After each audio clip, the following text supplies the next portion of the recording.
Hi ಮುಚಾಸ್. ಬಂದ ನೋಡು English ಗುಡ್ದವನು. ಏಯ್ ಯಾಕೆ ಹಂಗ ಹೇಳ್ತಿದ್ಯಾ? ನಿನ್ನೆ ಅವ್ನು ಗ್ರೂಪ್ ಅಲ್ಲಿ ಕಳ್ಸಿರೋ ಇಂಗ್ಲಿಷ್ ಮೆಸೇಜ್ ನೋಡ್ದಾ? ಓ ಅದಾ? ಏನು ನಿನ್ನೆ ಮಳೆ ಬರ್ತಿತ್ತಲ್ಲ ಮಗ, ಅದಕ್ಕೆ ಅವನು ಗ್ರೂಪ್ ಅಲ್ಲಿ I am under wait train coming ಅಂತ ಮೆಸೇಜ್ ಮಾಡವನೆ.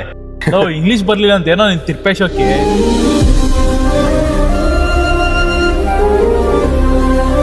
ಏನಕ್ಕೆ ನಗ್ತಿದ್ಯಾ? ನೀನ್ ಕಳ್ಸಿದ್ಯಲ್ಲ ಮೆಸೇಜ್ ನೋಡಿ ನಗು ಬಂತು. ಯಾವ ಮೆಸೇಜು? ತೋರಿಸ್ತೀನಿ ತಡಿ. Tomorrow free, no work, I will come on you. ಲೋ ಕಮ್ ಆನ್ ಮೀನಿಂಗ್ ಗೊತ್ತೇನೋ? ಲೋ ಇಂಗ್ಲಿಷ್ ಗೊತ್ತಿಲ್ಲ ಅಂದ್ರೆ ಯಾಕೋ ಮೆಸೇಜ್ ಮಾಡ್ತೀಯಾ?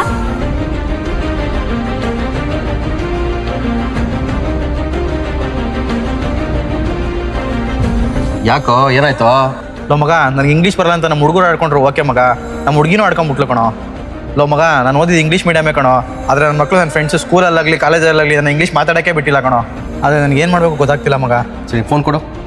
ಆಪ್ ಸ್ಟೋರ್ ಮತ್ತು ಗೂಗಲ್ ಸ್ಟೋರಲ್ಲಿ ಕ್ಲೆವರ್ ಟೈಪ್ ಆ್ಯಪ್ ಅಂತ ಓದಿದೆ.